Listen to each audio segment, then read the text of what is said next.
तो सभी लोग थोड़ा ध्यान दें, प्रेम पूर्वक क्यों।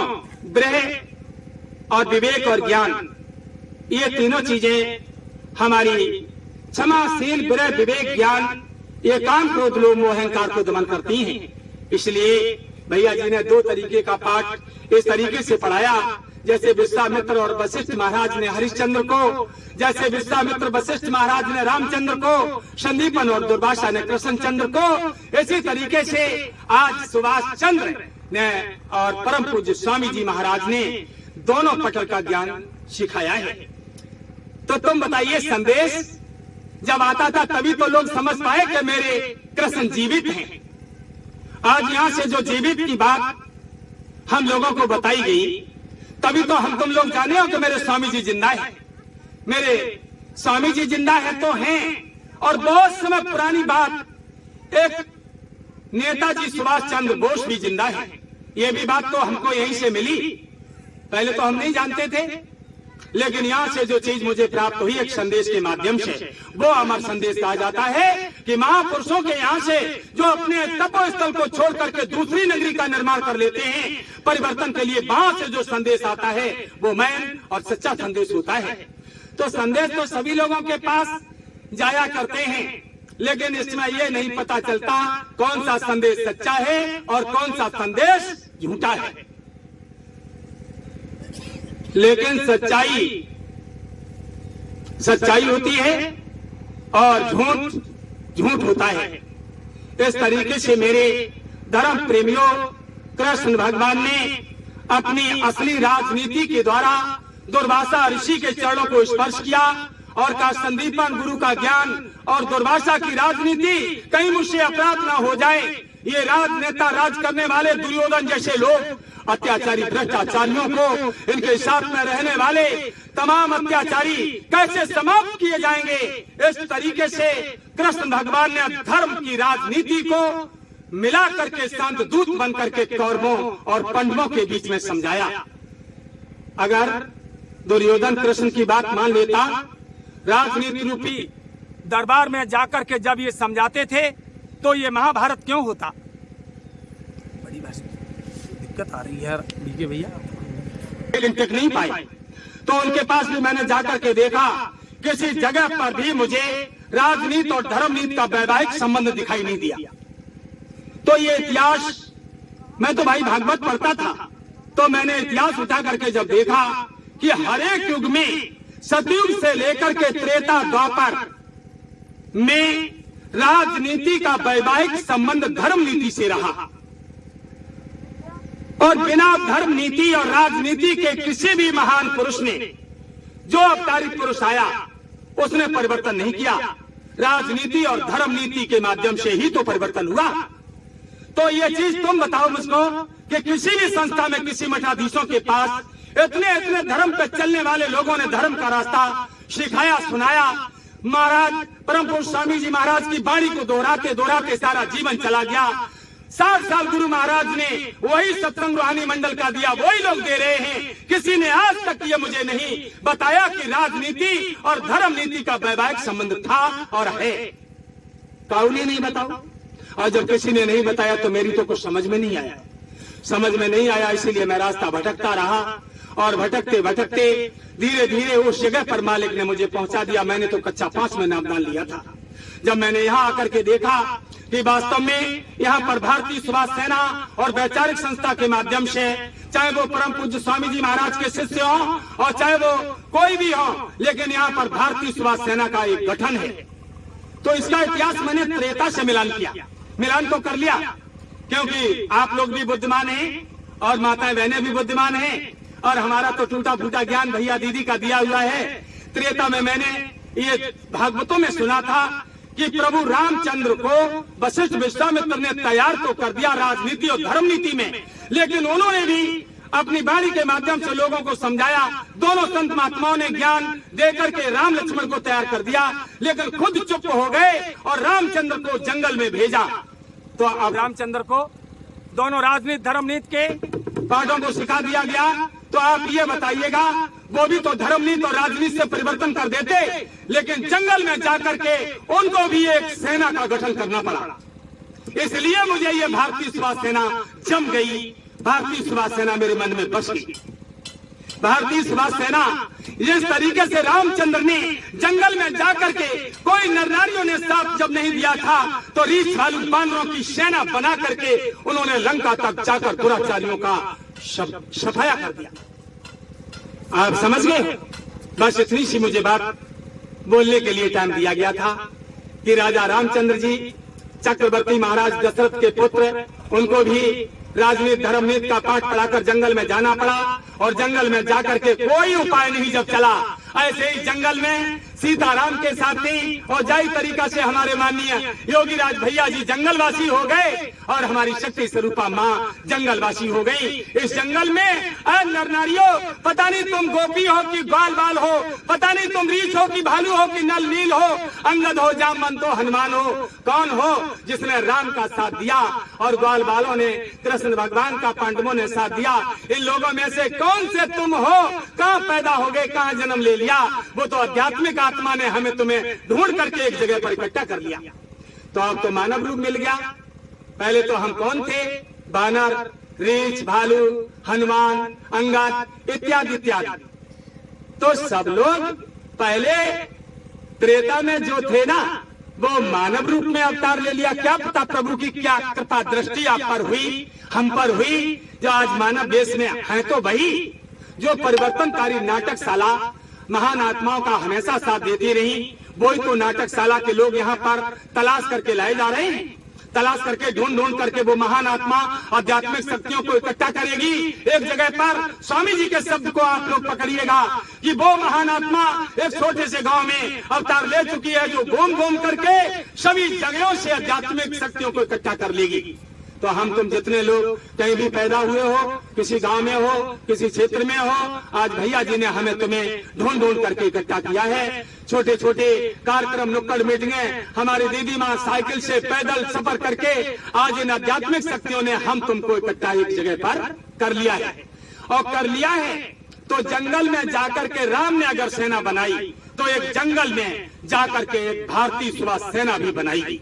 और भारतीय सुभाष सेना का गठन कोई मामूली चीज नहीं है। और सेना जब अपने पर उतर आती है तो याद रखो, सेना एक देश की रक्षा करने के लिए तैयार की जाती है। और देश की रक्षा करने के लिए जब हमारी सेना तैयार होती है तो आप लोग समझ लीजिए, नेताजी सुभाष चंद्र बोस ने उस समय भी माताओं बहनों से कहा था, लोगों से कहा था, क्या मेरे देश के नौजवान लोगों, यदि तुम अंग्रेजों से अपनी रक्षा करना चाहते हो और आजादी चाहते हो तो तुम मुझे खून दो और मैं तुम्हें आजादी दूंगा।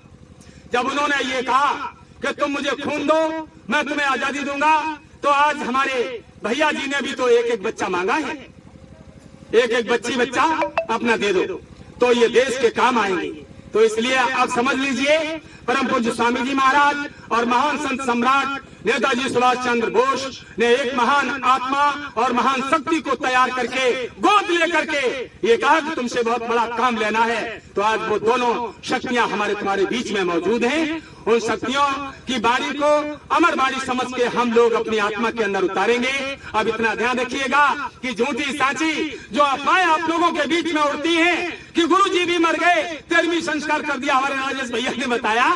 और इन्होंने ये भी कहा कि संत वचन पलटे नहीं और पलट जाए ब्रह्मांड। जब संत वचन पलटता नहीं, चाहे ब्रह्मांड पलट जाए, तो संत जी ने तो कहा था, माताओं बहनों आपकी चूड़ियों में हीरे जवाहरात जड़वा दिए जाएंगे। तो तुम बताइए, अभी तो तुम्हारी चूड़ियों में हीरे जवाहरात जड़े नहीं और गुरु महाराज को लोगों ने अलविदा कर दिया ना। तो दोनों महापुरुष अगर जीवित नहीं है और इनके साथ में वीर क्रांतिकारी शक्तियां, आध्यात्मिक शक्तियां, 5 पांडव, अश्वत्थामा, पवन पुत्र हनुमान और शक्ति दुर्गा यदि जीवित नहीं, तो गुरु जी ने क्यों कहा था कि कब्र से निकल के मुर्दे काम करेंगे? क्यों कहा था? सोचिएगा, कब्र से निकल के मुर्दे काम करेंगे। और स्वामी जी ने ये क्यों कहा था कि ये बच्चों, तुम्हें जो मैंने टाट पहनाया है, ये टाट कोई उतारेगा नहीं, ये टाट मेरा काम होने के बाद गंगा के किनारे मैं उतारूंगा और मैं ही उतरवा करके इसकी होली जलाऊंगा। इस टाट को उतारना नहीं, लेकिन टाटदारियों ने टाट को उतार दिया। उन्होंने तो कह दिया था कि टाट के अंदर मैंने हीरा छुपाया है। तो हीरा क्या था वो?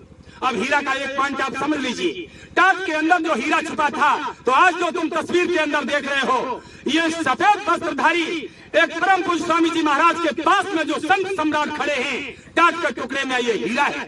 चाहे भारत का हीरो कहो चाहे हीरा कहो, तो टाट में ये हीरा छुपाया था, क्योंकि टाटधारी को ब्रिटिश गवर्नमेंट मांग रही थी। एक होता तो जाने कब का पकड़ जाता। स्वामी जी ने तो 1 करोड़ का आदेश दिया, लेकिन मारे खुशी के मारे 1.25 करोड़ ने टाट पहन लिया। और उन्हीं टाटधारियों के बीच में नेताजी सुभाष चंद्र बोस छुप गए। इस तरीके से जैसे बादल मंडराने पर सूर्य छुप जाता है, उसी तरीके से सूर्य बनकर के वो छुप गए। लोगों, इसलिए कहा स्वामी जी ने कि झूठी सांची अफवाहों पर तुम विश्वास न करना। मौत मेरी मुट्ठी में रहती, नामुमकिन है मरना। होता होगा युद्ध तीसरा, आकर वहीं मिलूंगा, और अटल प्रतिज्ञा है मेरी, मैं अंतिम युद्ध लड़ूंगा। इसीलिए तो नेताजी सुभाष चंद्र बोस ने भी कहा, अरे मेरे नौजवान साथियों, धर्म प्रेमियों, अरे मेरे देश भारत देश के साथियों, नौजवान युवा साथियों, और मेरी माताओं बहनों, आप लोग इतना ध्यान दो कि आज जल्दे हिंदुस्तान को सुभाष चाहिए, रोते नौजवान को सुभाष चाहिए, सीमा के जवान को सुभाष चाहिए, आज हर किसान गरीब मजदूर को सुभाष चाहिए, और नारी अस्मत बचाने को सुभाष चाहिए। आज मेरे देश को सुभाष चाहिए, सुभाष के सिवा मुझे कुछ नहीं चाहिए। तो ये राजनीति में थोड़ा मैंने इसलिए बोल दिया कि परम पूज्य स्वामी जी महाराज को लोग कहते हैं कि वो राजनीति कब से करने लगे। तो आप लोग सब जानते हो कि परम पूज्य स्वामी जी महाराज ने मथुरा से दूरदर्शी नाम से पार्टी को लड़ाया था कि नहीं। तो इसीलिए हमारे धर्म प्रेमियों ने कटघरे में खड़े होकर के साफ कह दिया कि घोर अंधियार है, उजास मांगता है देश, और एक बार फिर से सुभाष मांगता है देश, एक बार फिर से सुभाष मांगता है देश। पतझड़ छाया मधमास मांगता है देश, कुर्बानियों का वो एहसास मांगता है देश, और एक बार फिर से सुभाष मांगता है देश, एक बार फिर से सुभाष मांगता है देश। एक बात और सुन लो कि ये झूठा इतिहास तुम्हें पढ़ाया गया ना, बड़े बड़े पढ़ने लिखने वाले लोग डिग्री कॉलेज विश्वविद्यालय में आज MP MLA विधायक बन गए, बैरिस्टर वकील बनकर, जज कलेक्टर बनकर कोर्ट कचहरियों में बैठ गए, लेकिन उनको भी झूठा इतिहास पढ़ाया गया। तो चंद काले पन्ने फाड़े गए हैं किताब से, और इतिहास को सजाया गया खादी और गुलाब से। इतिहास को सजाया गया खादी और गुलाब से। अरे पूछता हूँ क्यों सुभाष का कोई पता नहीं, और कैसे कहूँ बीती सत्ता की कोई खता नहीं। एकाएक वो सुभाष जाने कहां खो गए, और सारे कर धार मीठी नींद सो गए। इसीलिए तो गांधी का अहिंसा मंत्र सोता चला जा रहा, और इसीलिए ये प्रजातंत्र रोता चला जा रहा। अभी मुझे श्वेत खादी की आंधी नहीं चाहिए, और 10-20 साल मुझे गांधी नहीं चाहिए। सोए हुए शेर की तलाश मांगता है देश, और एक बार फिर से सुभाष मांगता है देश, एक बार फिर से सुभाष मांगता है देश। वो सुभाष कौन है? ये टाट में कौन खड़ा है? स्वामी जी महाराज ने 1 करोड़ को टाट पहनाया। लोगों, अरे बताइए ना, ये टाट पहने कौन खड़ा है? ये कहा था स्वामी जी महाराज ने, टाट के अंदर मैंने हीरा छुपाया है। तो ये टाट जो पहने खड़े हैं ना, यही हीरा है, इसी को छुपाया है। 1 करोड़ को टाट पहनाने का कोई शौक नहीं था, 1.25 करोड़ को टाट पहनाने का कोई खिलौना नहीं था। स्वामी जी ने कहा था क्या 1 करोड़ बच्चे टाट पहन लो, और ये टाट उतरेगा नहीं, ये टाट मैंने ही पहनाया है, और मैं ही उतरवाऊंगा। जब मेरा काम हो जाएगा तो गंगा के किनारे इसकी होली जलवाऊंगा, लेकिन इस टाट को उतारना नहीं, इस टाट के अंदर मैंने हीरा छुपाया है। वही तो टाट पहने खड़े हैं। तो इन्होंने ही तो कहा कि चंद काले पन्ने फाड़े गए हैं किताब से। अरे बच्चों बच्चियों, मेरे देश प्रेमियों, युवा साथियों, नौजवान साथियों, माताओं बहनों, वीरांगनाओं, इन्होंने ही कहा कि चंद काले पन्ने फाड़े गए हैं किताब से, इतिहास को सजाया गया खादी और गुलाब से।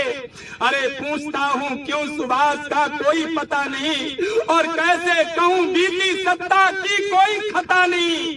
एक नेता की कुतिया मर जाती है लोगों, तो 5-5 दिन पेपर रंग जाता है, टीवी चैनल में आता है, बंदे नहीं करते हैं कि नेता की पालतू कुतिया मर गई। और नेताजी सुभाष चंद्र बोस, नॉट डेथ नेताजी सुभाष चंद्र बोस, जब सुभाष चंद्र बोस मरे ही नहीं थे दोस्तों, तो इनके लिए इन्होंने क्यों ऐसा कह दिया कि नेताजी सुभाष चंद्र बोस ताइवान में 1945 में हवाई दुर्घटना में मारे गए। तो इसलिए कहा कि सोए हुए शेर की तलाश मांगता है देश, और एक बार फिर से सुभाष मांगता है देश, एक बार फिर से सुभाष मांगता है देश। फिर उन्होंने कहा कि ये तो झूठा इतिहास तुम्हें पढ़ाया गया कि दे दिए हमें आजादी बिना खड़क बिना ढाल, और साबरमती के संत तूने कर दिया कमाल। दागी ने कहीं तूप ना तलवार चलाई, और दुश्मन के किले पे न तूने कीनी चढ़ाई, और 12 संत फकीर तूने करामात दिखाई। क्या गांधी जी ने आजादी दिलाई? गांधी जी पर पूरा श्रेय कर दिया। बाहरे बत्ता लोगों, बाहरे कवि लोगों, बाहरे नेहरू के पिट्ठुओं, अरे ये रविंद्रनाथ टैगोर जैसे लोगों, तुमने तो खड़े होकर के गीत गा दिया, दे दिए हमें आजादी बिना खड़क बिना ढाल। जनगण मन अधिनायक की जया हो, भारत भाग विधाता, पंजाब सिंध एक देश हिंदुस्तान भारत नहीं। इतने टुकड़े कर दिए इन्होंने, घिनौने खेल किए कि पंजाब सिंध गुजरात मराठा द्राविड़ उत्कल बंगाल, 13 टुकड़े देश के कर दिए नेताओं ने। एक नेता सुभाष चंद्र बोस के छुप जाने पर, एक भारत के हीरो के छुप जाने पर, एक चमकते हुए सूर्य के छुप जाने पर इन लोगों ने 13 टुकड़े कर दिए हिंदुस्तान के। अरे मेरे धर्म प्रेमियों, इतना याद रखो, गांधी को पूरा श्रेय दे दिया कि आजादी गांधी जी लाए। वाह वाह वाह, लेकिन गांधी जी का इसमें कोई रोल नहीं था। जब सुभाष चंद्र बोस राष्ट्रपिता समझ करके गांधी के पास गए तो उन्होंने कहा तुम मेरा साथ दे दो, मैं भारत की आजादी की लड़ाई लड़ूंगा। तो गांधी जी ने साफ कह दिया था, मैं तुम्हारी लड़ाई में शामिल नहीं हूं, मेरी लड़ाई दूसरी है और तुम्हारी दूसरी है। जाओ, जिस दिन तुम ये लड़ाई पूरी कर लोगे उस दिन मैं ही तुम्हारी पीठ थपथपाने आऊंगा। ये गांधी ने कहा था। तो इसमें गांधी का रोल कहां से आ गया? जब लोगों ने ये छाप दिया, झूठी पढ़ाई के माध्यम से डिग्री कॉलेजों में, विश्वविद्यालयों में लोग पढ़ते हैं कि दे दी हमें आजादी बिना खड़क बिना ढाल। क्या बिना खड़क बिना ढाल आजादी आई? बोलो। और इनने क्या कह दिया कि साबरमती की संत तूने कर दिया कमाल। दागी ने कहीं तोप ना तलवार चलाई। अरे राम तो समुद्र का 3 दिन जोड़ा रहे, समुद्र पाने ना दो, तब लक्ष्मण को तो बाण उठाना पड़ा। तो इस तरीके से गांधी की बात तो समझ में नहीं अंग्रेजों के, क्योंकि अहिंसावादी थे, ये खून खराबा नहीं चाहते थे, ये जीव हत्या नहीं चाहते थे। लोगों, जब जीव हत्या नहीं चाहते थे गांधी जी, तो आजादी कहां से लाए बताओ? तो झूठा लिख दिया ना। तो इसीलिए कहा कि ढाल और खड़क बिन गाथा को गढ़ा गया, और आजादी का स्वर्ण ताज खादी से मढ़ा गया। आजादी का स्वर्ण ताज खादी से मढ़ा गया। लाल किले में लगा दी क्यारियां गुलाब की, और सारे जाके बैठे हैं लगा के आग ताव की। हिंदुस्तान में ताव की आग लगा दी। कौन सी? कि हिंदू मुसलमान, यादव लोधी अहीर काशी गरलिया, जातवाद भाषावाद अलगाववाद धर्मवाद। स्वामी जी ने कहा था ना बच्चों, बाद घुस गया है, अब भारत देश का भला नहीं होगा। कहा था कि नहीं? बाद घुस गया है। तो इसलिए समझ लो कि लाल किले में लगा दी क्यारियां गुलाब की, और सारे जाके बैठे हैं लगा के आफ्ताब की। अरे भाग्य की कलम स्याही से कर ढा गई, भाग्य की कलम स्याही से कर ढा गई, और दिव्य क्रांत ज्योत की लौ वहां समा गई। इसलिए तो कहते हैं कि कह दिया इन्होंने कि बैठे थे सुभाष जिस विमान में, हो गया है दोस्त वो विमान ताइवान में। इन सत्ता के भूखे भेड़ियों ने देखिए कितना बड़ा जाल बिछाया। जबकि नेताजी सुभाष चंद्र बोस मरे ही नहीं थे, वो हवाई दुर्घटना का जाल उनका स्वयं का बिछाया हुआ था। वो तो निकल गए थे रूस के लिए, पैराशूट के माध्यम से हवाई दुर्घटना को पहाड़ से टकराया गया, वो भी रिपोर्ट खारिज हो गई, क्योंकि ताइवान के राजा ने कहा कि मेरे यहाँ कोई हवाई दुर्घटना हुई ही नहीं। तो ये कहां से सच होगा?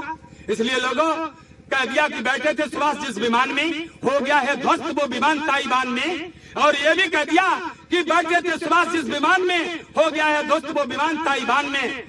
अरे भाई, जब इतना कह दिया तो आपसे वो जली हुई लाश मांगता है देश, और एक बार फिर से सुभाष मांगता है देश, एक बार फिर से सुभाष मांगता है देश, एक बार फिर से सुभाष मांगता है देश। उद्धव सिंह की जब मिट्टी रखी है ब्रिटिश गवर्नमेंट के यहाँ, जनरल डायर जब मारा था गोली उन्होंने, तो जनरल डायर ने किडनैप करवा लिया, नजरबंदी में फंस गए, और वहां मिट्टी उद्धव सिंह की रखी रही, तो नेताजी की लाश कैसे गायब हो गई?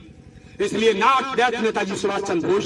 झूठी सांची अफवाहों पर तुम विश्वास न करना, ये मौत मेरी मुट्ठी में रहती, नामुमकिन है मरना, होता होगा युद्ध तीसरा, आकर वहीं मिलूंगा, और अटल प्रतिज्ञा है मेरी, ये अंतिम युद्ध लड़ूंगा, अंतिम युद्ध लड़ूंगा, अंतिम युद्ध लड़ूंगा। नेताजी सुभाष चंद्र बोस ने, नेताजी बनाम भारत सरकार ने ये कह दिया कि तुम लोग ध्यान दो कि तृतीय विश्व युद्ध निश्चित है और ये मुझ पर निर्भर करता है।